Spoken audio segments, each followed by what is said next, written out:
Sommes-nous seuls dans l'univers? Ou bien y a-t-il d'autres planètes Terre? De tout temps, on s'est posé la question. On a enfin une chance de connaître la réponse. Sur les 50 milliards d'étoiles de type solaire de notre galaxie, 1 sur 5 est susceptible de posséder une planète habitable. Si je vous dis que vous avez une chance sur 5 de gagner au loto, c'est sûr que vous jouez. Il doit forcément exister un autre environnement propice à la vie, c'est sûr. Découvrir une autre Terre pouvant accueillir la vie est désormais à notre portée.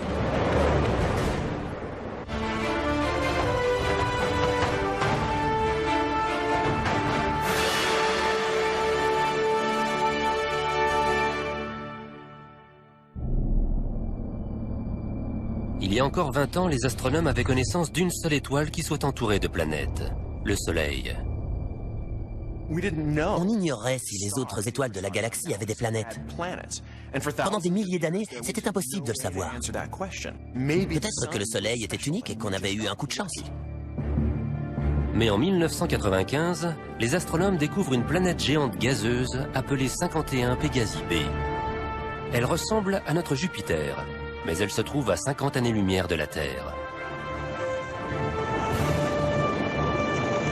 Cette planète en orbite autour d'une étoile lointaine est la toute première exoplanète. Sa découverte met le feu aux poudres. Les recherches dans le domaine se multiplient. C'est une époque bénie en la matière. Des centaines d'exoplanètes sont découvertes chaque année. Beaucoup d'étoiles dans la galaxie sont dotées d'une planète. Elles sont même nombreuses à en avoir plusieurs.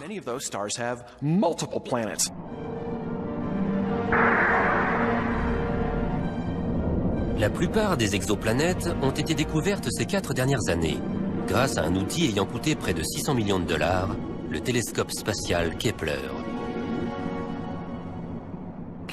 Pour la première fois dans l'histoire de l'humanité, Kepler nous a appris que notre Terre n'était ni unique, ni même rare.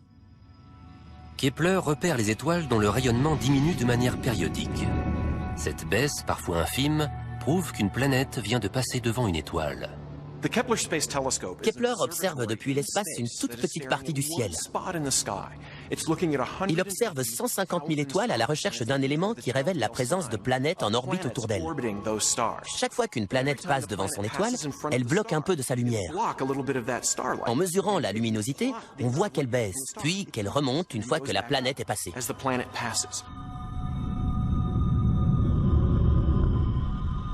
Kepler repère des planètes, mais il est incapable de nous dire si elles sont de type rocheux et donc potentiellement habitables comme la Terre, ou s'il s'agit de géantes gazeuses inhospitalières comme Jupiter.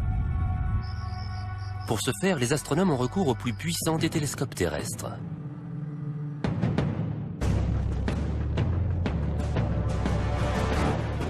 Nous sommes à Berkeley, en Californie. Il est 21 h, mais la journée de Geoff Marcy commence à peine.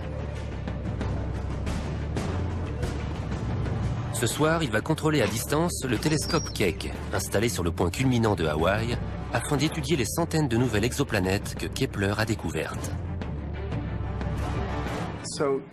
Caroline, qu'on voit dans la vidéo du bas, se trouve dans les locaux du télescope Keck, à 600 mètres d'altitude, sur les flancs du volcan Mauna Kea.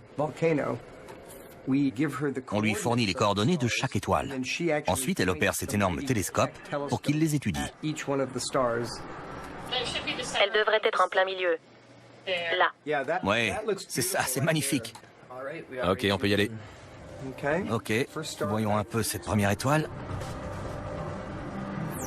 Keck mesure l'attraction gravitationnelle qu'exercent ces étoiles sur leur planète.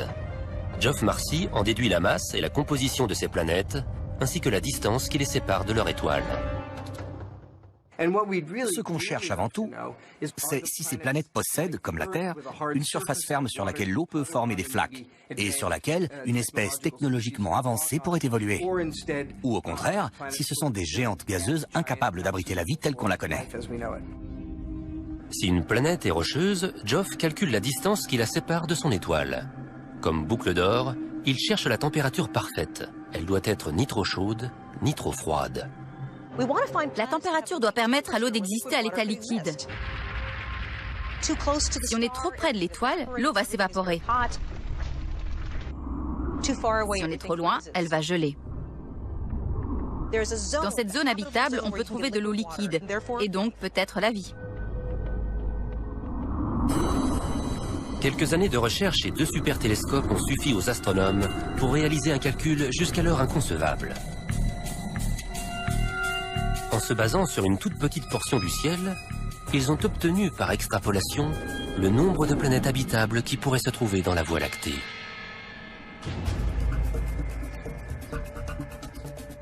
Geoff Marcy et son étudiant Eric Pettigura s'apprêtent à annoncer leur découverte.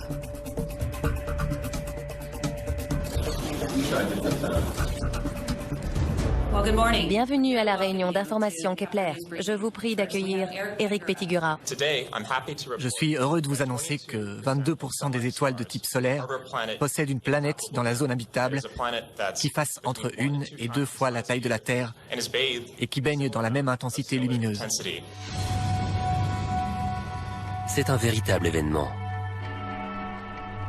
Ces 22% signifient qu'il existe potentiellement 11 milliards de planètes habitables dans la Voie lactée. Faites une pile de billets de $1, un pour chacune de ces planètes, vous irez 3 fois plus loin que la Station spatiale internationale. 1 sur 5. Ça veut dire des milliards de planètes rien que dans la Voie lactée. C'est une révélation cruciale quand on cherche la vie dans l'espace. C'est une avancée historique. Maintenant, il s'agit de savoir s'il y a de la vie sur de telles planètes. C'est ce qu'on va essayer de faire. Le candidat le plus prometteur est Kepler 62, un système solaire composé de 5 planètes, dont 2 super-terres. Elles sont plus grandes que la Terre, mais comme elles, ce sont des rocheuses dont l'orbite se trouve dans la zone habitable de leur étoile. La première a un rayon 40% supérieur à celui de la Terre. Pour la seconde, c'est 60%. Mais surtout, elle se trouve dans la zone habitable. À partir de là, on peut raisonnablement penser qu'elle possède des océans liquides. L'exoplanète 62F est située à l'extrémité froide de la zone habitable. À cette distance, si de l'eau s'y trouve, c'est sans doute sous la forme de glace. Mais si cette planète est dotée d'une atmosphère, l'effet de serre pourrait avoir fait fondre suffisamment d'eau pour créer des flaques dans lesquelles une forme de vie simple pourrait s'être développée. Sa grande sœur, 62E, serait visible dans le ciel en début de soirée. Située plus au centre de la zone habitable, cette planète est encore plus prometteuse en termes de biologie.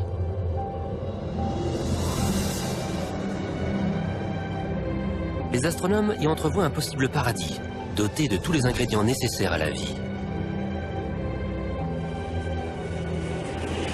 Des océans parsemés de chapelets d'îles baignant dans une température tropicale. Sur Terre, ce type d'environnement est on ne peut plus favorable au développement de la vie.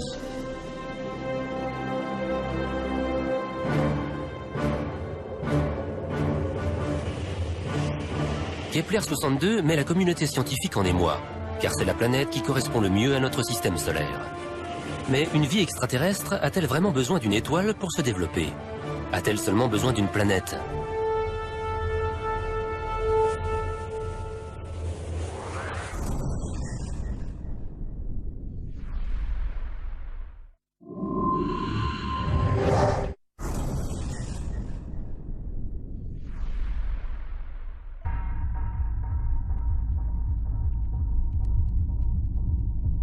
Rien que dans notre galaxie, il pourrait y avoir 11 milliards d'exoplanètes en orbite autour d'étoiles comparables à notre Soleil en termes de taille et de luminosité. Mais ces dernières constituent seulement un quart des étoiles qui composent notre galaxie. Pourrait-il y avoir encore plus de planètes comme la Terre en orbite autour d'autres types d'étoiles? On voit ici la courbe de luminosité du transit.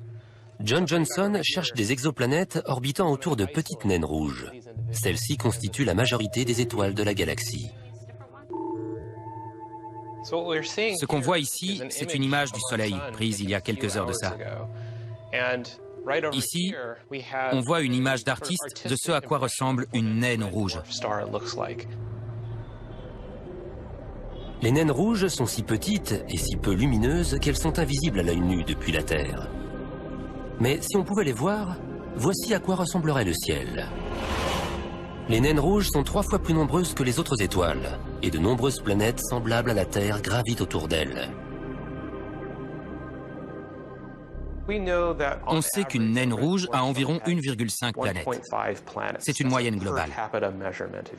Cela veut dire qu'il y a environ 200 milliards de planètes de la taille de la Terre en orbite autour de naines rouges dans la galaxie. Les naines rouges sont le rêve de tous les chasseurs d'exoplanètes.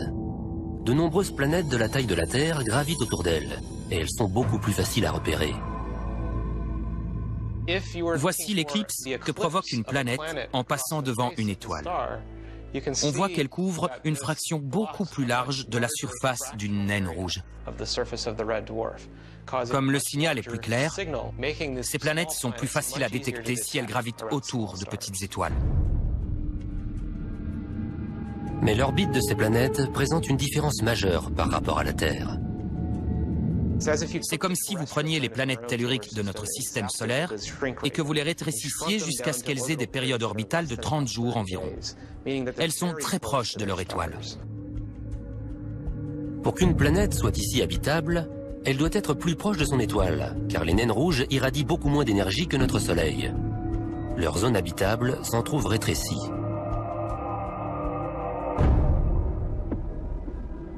La surface d'une planète habitable gravitant autour d'une naine rouge baignerait dans une lumière cramoisie. Il suffirait de lever la tête pour apercevoir d'autres rocheuses. Certaines sembleraient 8 fois plus grandes que notre Lune et traverseraient le ciel en moins d'1 heure.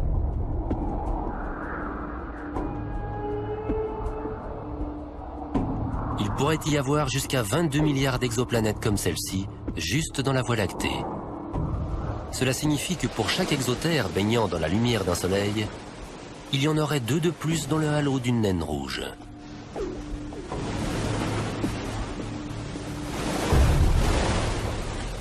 Ce sont de petites étoiles de rien du tout. Elles pourraient facilement passer inaperçues. Mais il est fort possible que ce soit autour de naines rouges que gravite la plus grande part des planètes capables d'abriter la vie.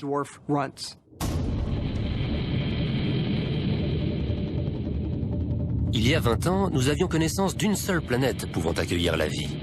Aujourd'hui, ce nombre pourrait bien être passé à 33 milliards. Soit 5 planètes par terrien, hommes, femmes ou enfants. Mais ce chiffre pourtant colossal pourrait être en deçà de la réalité. Il est possible que les formes de vie dominantes soient présentes non pas sur des planètes, mais sur des lunes. Très vite, en cherchant des exoplanètes, les astronomes se sont étonnés de trouver des géantes gazeuses, comparables à Jupiter, gravitant dans la zone habitable de leur Soleil. Ces planètes pourraient-elles être dotées d'exolunes? On découvre surtout des planètes de la taille de Jupiter. Mais parmi elles, beaucoup se trouvent à une distance de leur étoile comparable à la distance Terre-Soleil. Donc même si elle est inhospitalière, une telle planète pourrait avoir une lune dotée d'une atmosphère sur laquelle la vie pourrait se développer. Le plus vaste de ces mondes rocheux pourrait ressembler à notre planète. Il pourrait y avoir des milliards d'exolunes dans l'univers. Certaines avec une surface de glace recouvrant des océans, d'autres, volcaniques, crachant leurs entrailles dans l'espace, et même des paradis fourmillants de vie. Pour repérer des exolunes, David Kipping cherche une double diminution dans la courbe de luminosité d'une étoile. On cherche les exolunes de la même manière qu'on cherche les exoplanètes, en les observant lorsqu'elles passent devant leur étoile. Si une exoplanète possède une lune, on observe une baisse importante due à l'exoplanète, puis une baisse plus petite à droite ou à gauche qu'on attribue à la lune.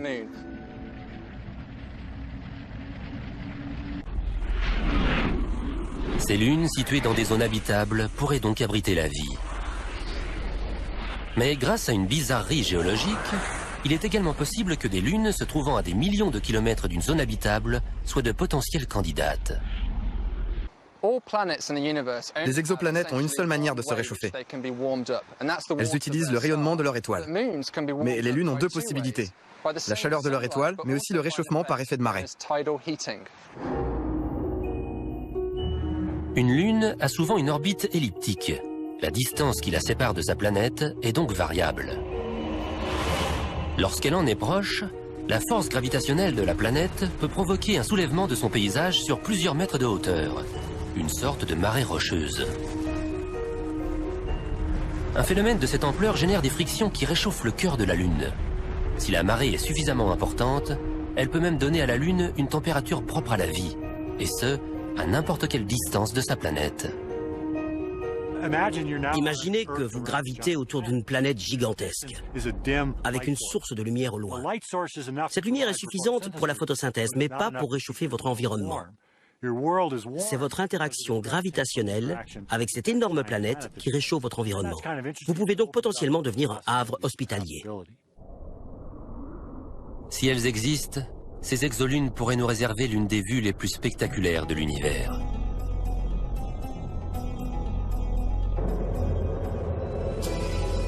Imaginez un monde rocheux semblable au nôtre, doté d'océans, de montagnes, mais avec dans le ciel une gigantesque planète entourée d'un anneau, ainsi qu'une autre lune, en perpétuelle éruption. Les exolunes semblent tout droit sorties d'une œuvre de science-fiction.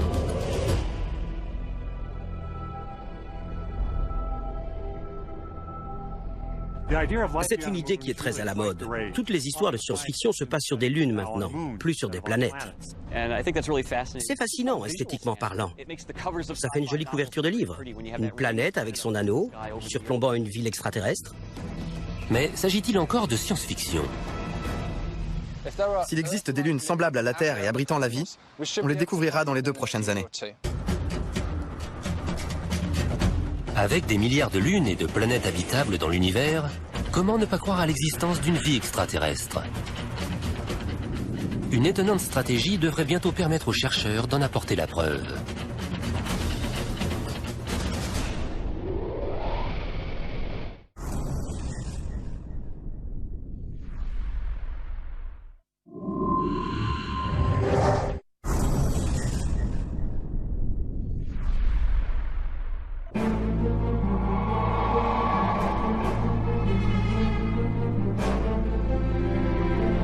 Grâce à d'impressionnantes avancées technologiques, les scientifiques ont enfin réussi à percer les secrets de la Voie lactée. La Terre n'est pas unique. Des dizaines de milliards d'autres planètes et de lunes potentiellement habitables sont disséminées dans toute la galaxie.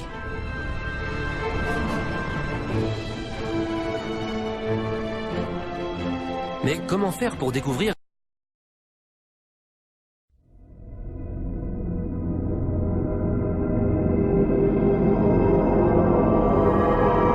si elle porte la vie lorsqu'elle se trouve si loin de nous? Vous allez me dire, pourquoi est-ce qu'on ne va pas visiter ces exoplanètes? On prend une fusée et on y va. Je vous répondrai que c'est impossible. Elles sont trop loin. Même la plus proche des planètes habitables identifiées par Kepler se trouve hors de notre portée. Il faudrait à Voyageur 1 plus de 200 000 ans pour l'atteindre, et c'est la plus rapide de nos sondes spatiales. Dans cette quête d'une vie extraterrestre, les vaisseaux spatiaux ne nous sont d'aucune utilité. Trouver la vie dans l'espace nécessite un outil capable de voyager à la vitesse de la lumière. Les astronomes ont donc décidé d'utiliser la lumière des étoiles.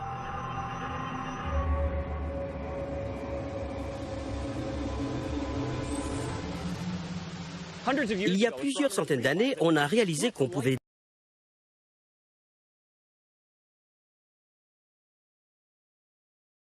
décomposer la lumière des étoiles selon les couleurs de l'arc-en-ciel pour étudier leurs constituants. Voici l'arc-en-ciel correspondant à la lumière émise par notre Soleil. Les intervalles noirs, appelés lignes d'absorption, sont une sorte de signature. Ils indiquent aux scientifiques la composition chimique de l'atmosphère du Soleil. Comme les empreintes digitales, qui sont spécifiques à chaque être humain, les empreintes chimiques, ces lignes d'absorption que l'on voit dans le spectre de l'arc-en-ciel d'un objet, nous donnent énormément d'informations sur sa composition. Si l'atmosphère d'une étoile possède une signature, celle d'une planète doit également en être dotée. Et il existe des signatures chimiques que seule la vie peut produire. Pour les chercheurs d'exoplanètes, identifier une biosignature équivaudrait à trouver le Saint Graal, notamment s'il s'agit d'oxygène. L'air que nous respirons a été produit par des organismes unicellulaires microscopiques qui ont rejeté des petites quantités d'oxygène pendant des milliards d'années jusqu'à créer les niveaux d'oxygène actuels. C'est la façon la plus simple de repérer la vie n'importe où dans l'univers, car il ne peut y avoir d'oxygène libre dans l'atmosphère que s'il y a de la vie.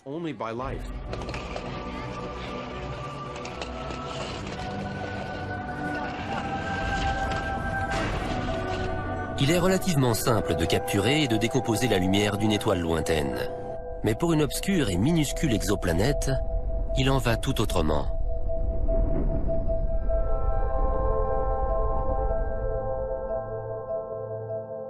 L'étoile est très lumineuse et l'exoplanète est très sombre, alors qu'elles sont très proches. C'est comme observer une luciole placée devant un spot. C'est une véritable catastrophe. Il faut trouver un moyen d'obscurcir l'étoile, de bloquer sa lumière, pour arriver à détecter la lumière très faible que renvoie l'exoplanète. Face à cet obstacle de taille, scientifiques et ingénieurs ont mis au point un dispositif audacieux, le Starshade. Ce large écran spatial se déploierait à une distance de 50 000 km d'un télescope robotique, afin de bloquer la lumière des étoiles distantes.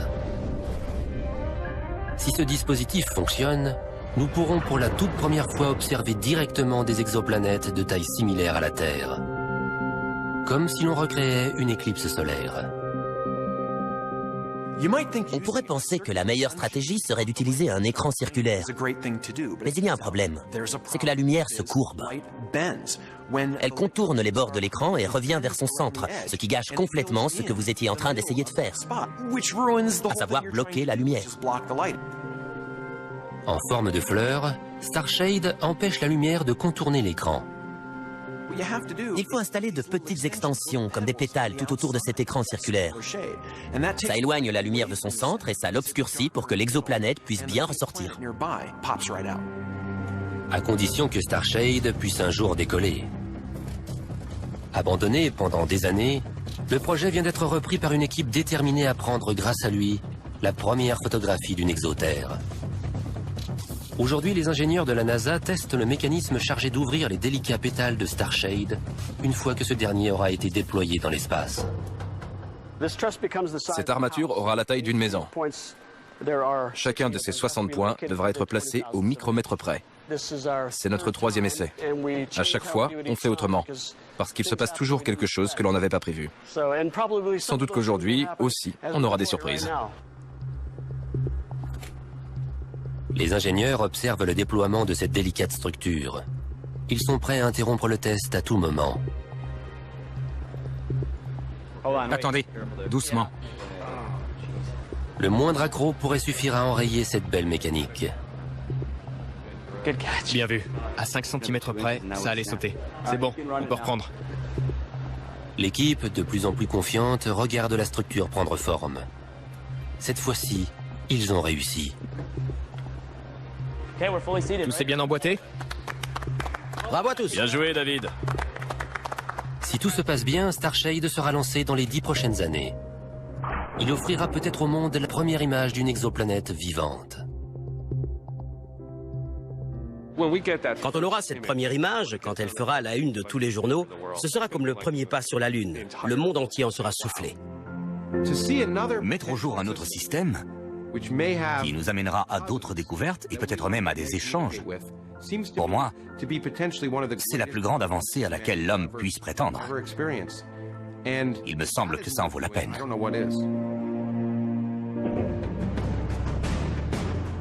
À présent, on sait qu'il y a des milliards d'exoplanètes comme celle-ci. Il doit forcément exister un autre environnement propice à la vie. C'est sûr. Mais à quoi ressemblerait une vie extraterrestre? Notre histoire primitive nous livre de précieux indices sur la question.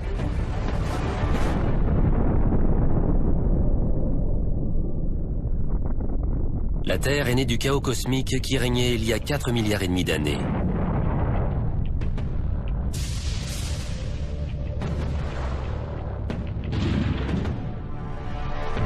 Des astéroïdes géants sont entrés en collision avec la Terre pendant des centaines de millions d'années.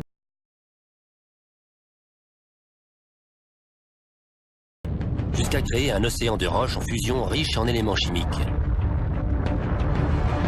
Lorsque ces bombardements cessent enfin, la température de la Terre diminue suffisamment pour que se forme une surface solide. C'est alors que survient le miracle. La vie est apparue sur Terre dès que les conditions idéales ont été réunies. La vie a commencé dès que la Terre s'est solidifiée. Il y a donc une formule magique. Dès que la température et les éléments chimiques correspondent, c'est quasi automatique. Nous ignorons encore si la vie apparaît de manière automatique. Cependant, la plupart des scientifiques s'accordent à dire que pour ce faire, les éléments de base nécessaires doivent baigner dans une soupe primordiale.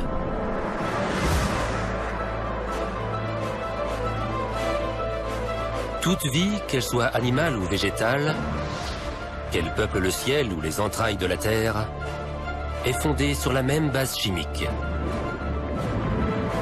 De longues chaînes d'ADN composées d'éléments chimiques comme le carbone, l'hydrogène et le phosphore. En fouillant le ciel à l'aide de leurs télescopes, les scientifiques ont découvert que les composants nécessaires à la vie sont présents partout. Dans les astéroïdes, dans les nuages gazeux et dans les étoiles.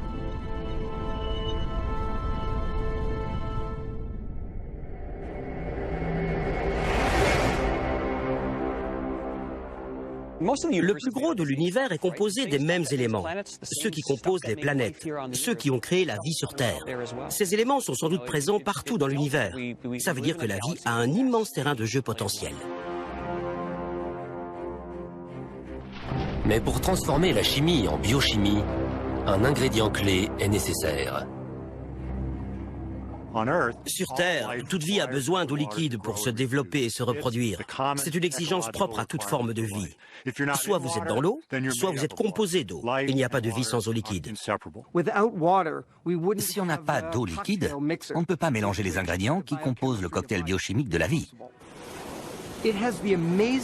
Elle a une propriété stupéfiante, à savoir qu'elle détache les molécules et qu'elle les aide à se réorganiser pour adopter de nouvelles formes complexes. Par exemple, celle d'un acide aminé, d'une protéine ou d'un brin d'ADN. Le pouvoir de l'eau est tel qu'elle peut maintenir la vie dans les conditions chimiques les plus extrêmes, comme au lac Mono en Californie. Cette eau est 3 fois plus salée que l'océan, et si alcaline qu'elle brûle la peau à travers les vêtements. Aucune vie ne devrait être possible ici, et pourtant, on y trouve une foule de bactéries et d'organismes multicellulaires. Les exobiologistes étudient ce type d'habitat extrême afin de comprendre où la vie pourrait être possible ailleurs dans la galaxie. En étudiant ces environnements, on définit les limites de la vie. La température, la salinité, les pH possibles, on en tire une sorte de guide pour savoir comment chercher la vie sur d'autres planètes. Si elles sont dotées d'eau liquide, des exoplanètes pourraient donc abriter la vie. Mais sous quelle forme ? Les extraterrestres nous sont étrangers par définition. On ne sait pas à quoi ils ressemblent. Des hypothèses sont toutefois possibles à partir de ce que nous savons de ces environnements. Sur les planètes gravitant autour de naines rouges, la végétation serait violette et non verte, afin de tirer un maximum d'énergie d'une lumière faible et rouge.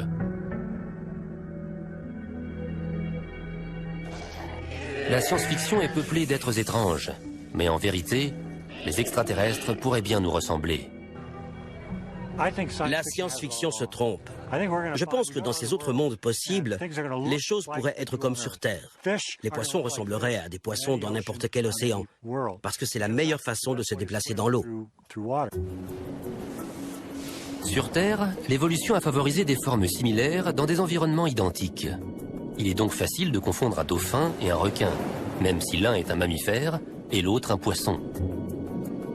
Il y a donc fort à parier que les créatures peuplant un océan extraterrestre auront elles aussi cette forme effilée caractéristique. Elles seront différentes du point de vue biochimique, mais nous sembleront familières, car la forme des organismes vivants est déterminée par des interactions entre la physique et la biomécanique. Et ce sera la même chose sur d'autres planètes. Les oiseaux ressembleront à des oiseaux, les poissons à des poissons. C'est à l'intérieur qu'ils seront différents. Les exoplanètes sont incroyablement distantes de la Terre. Des milliers d'années pourraient s'écouler avant qu'il nous soit possible de croiser le regard d'un extraterrestre. Entendre sa voix, en revanche, pourrait être possible bien avant cela.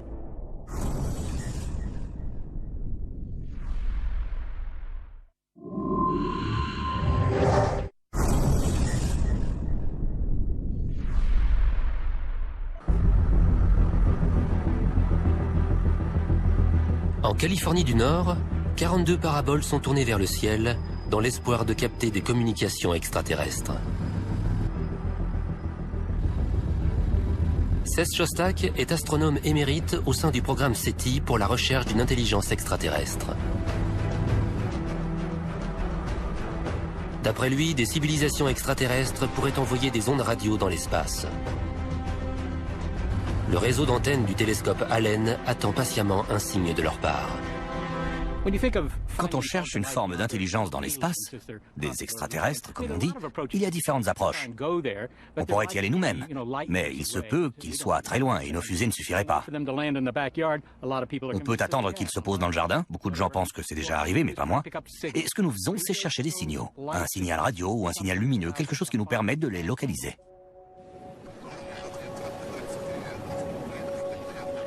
Les ondes radio sont des impulsions à basse fréquence parfaites pour la communication dans l'espace.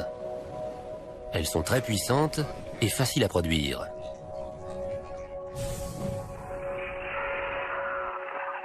Les ondes radio peuvent traverser les larges nuages de poussière qui bloquent les signaux lumineux.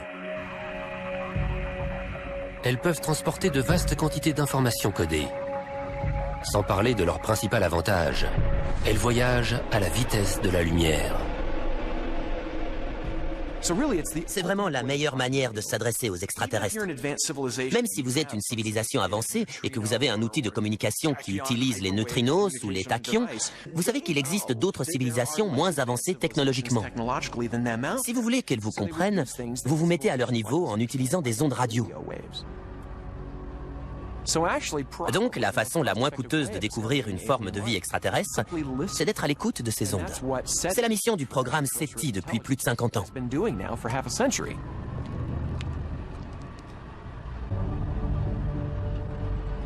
Jusqu'ici, le programme n'a encore rien détecté.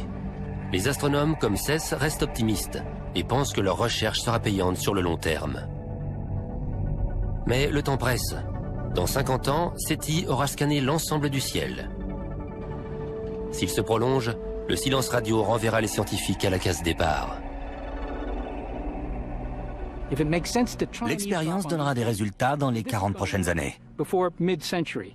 Si on n'a rien détecté d'ici là, il faudra en conclure que soit les extraterrestres n'existent pas, soit ils n'utilisent pas les ondes radio, soit on s'y est mal pris. Mais si ça doit marcher, ce sera très bientôt. Les ondes radio ne sont pas la seule manière dont les extraterrestres pourraient communiquer. S'ils sont présents dans des systèmes solaires comprenant plusieurs planètes rapprochées les unes des autres, ils pourraient utiliser des faisceaux laser pour communiquer d'une planète à l'autre. Geoff Marcy pense qu'il est possible de capter ces signaux laser à l'aide d'un télescope optique géant du type de Keck. Voici une étoile qui a deux planètes. À ce moment précis, elles sont alignées entre elles et avec la Terre. Donc, si les deux colonies communiquent entre elles d'une planète à l'autre à l'aide d'ondes radio ou de lasers, on espère pouvoir intercepter cette communication. Ou en tout cas, ce qui pourrait déborder jusqu'à nous qui les espionnons. Ce soir, pas de signaux laser. Mais qui sait ce que nous réserve demain? Si jamais E.T. nous contactait, que ferions-nous? Lui répondrait-on? Lui expliquerait-on qui nous sommes, nos cultures et nos traditions? Nos avancées scientifiques? Et dans quelle langue? Il faudrait envoyer beaucoup d'informations, parce que la transmission n'irait sans doute que dans un sens. À 100 années-lumière de distance, le signal met 100 ans à arriver et 100 ans à revenir avec une réponse. Mieux vaut tout envoyer d'un coup. Moi, j'enverrai les serveurs de Google. Je leur enverrai Internet pour voir ce qu'ils en font.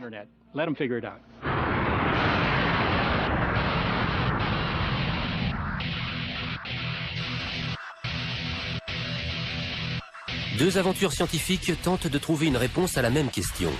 Sommes-nous seuls dans l'univers? La première, la recherche d'exoplanètes, est une réussite. Chaque semaine, on découvre de nouveaux mondes potentiellement habitables. On se demandait si les exoplanètes étaient répandues. Maintenant, on peut le dire haut et fort. Oui, il y en a partout dans le ciel. Vous n'avez qu'à lever les yeux. Il y en a des milliers, dans toutes les directions.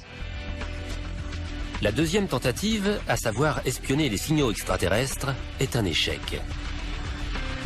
50 ans d'écoute à l'aide de matériel de pointe n'ont donné aucun résultat. On cherche désespérément à surprendre une conversation entre 2 civilisations extraterrestres à l'aide de radiotélescopes. Jusqu'ici, aucun résultat, c'est le silence radio. Sur des centaines d'années, nous n'avons pas la moindre preuve d'une vie technologiquement avancée, ni même d'une vie primitive. Il y a quelque chose qui cloche. Des milliards de planètes pourraient accueillir la vie. Mais ces mondes intelligents resteraient silencieux? Serait-il possible que la vie apparaisse partout, mais qu'elle n'aille jamais nulle part? Une forme d'intelligence devrait laisser des indices visibles de sa présence dans l'univers. On devrait voir les autoroutes, les gratte-ciels, les infrastructures de ces civilisations. Pourquoi on ne les voit pas? Où sont-ils? Pourquoi diable n'atterrissent-ils pas tout simplement sur la pelouse de la Maison-Blanche? Une moitié de notre cerveau nous dit « Bien sûr qu'il y a d'autres formes de vie dans la galaxie, dont certaines sont intelligentes. » L'autre moitié nous dit « Arrête ton char, on n'a aucune preuve de ça. » On est comme écartelés entre les deux. Il s'agit du paradoxe de Fermi. Source de nombreux questionnements, il a également permis de faire émerger plusieurs solutions possibles. Pour certains, le passage d'une vie simple à une vie technologique et intelligente est un phénomène extrêmement rare et complexe. Serions-nous les seuls êtres doués d'intelligence dans l'univers entier? Est-il possible que l'humanité soit une bizarrerie, un pur fruit du hasard, un simple coup de dé dans le grand jeu de la biologie, alors que la plupart des exoplanètes habitables iraient leur bonhomme de chemin sans avoir aucune espèce intelligente avancée?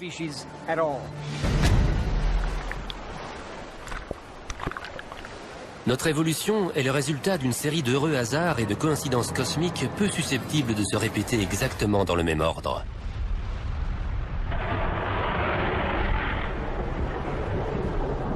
L'eau, par exemple. Il aurait suffi que la Terre en reçoive un peu plus pour que nous ne voyions jamais le jour. La masse de la Terre est pour moi d'un dixième d'1% composé d'eau.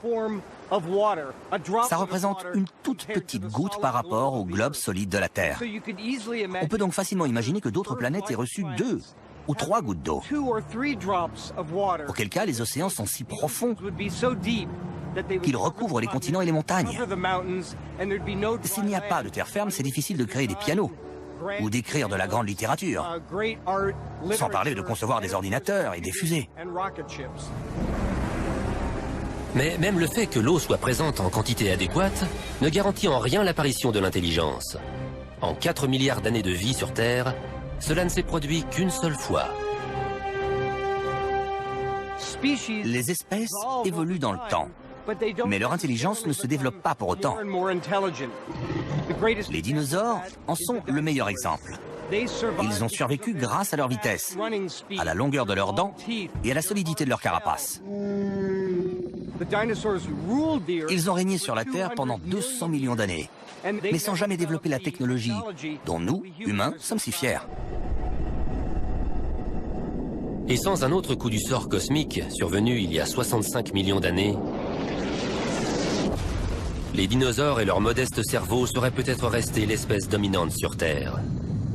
L'intelligence est peut-être extrêmement rare, même si la vie existe partout. Dans ce cas, l'homme est peut-être encore plus précieux qu'on le croyait.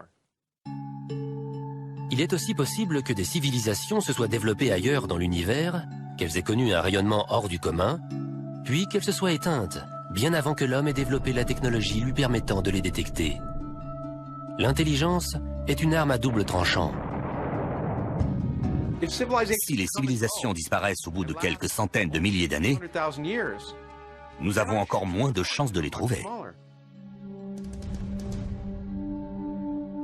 Une chose est sûre, partir à la recherche d'autres civilisations que la nôtre a changé notre propre regard sur l'humanité. À présent, nous savons que notre Terre n'est qu'un petit point bleu parmi des milliers de planètes pouvant abriter la vie. Il y a 20 ans, l'idée qu'il existe d'autres terres en orbite autour d'autres soleils n'était que pure spéculation. Maintenant, c'est quelque chose que l'on peut prouver. C'est fascinant. Chaque jour, de nouvelles possibilités sont révélées.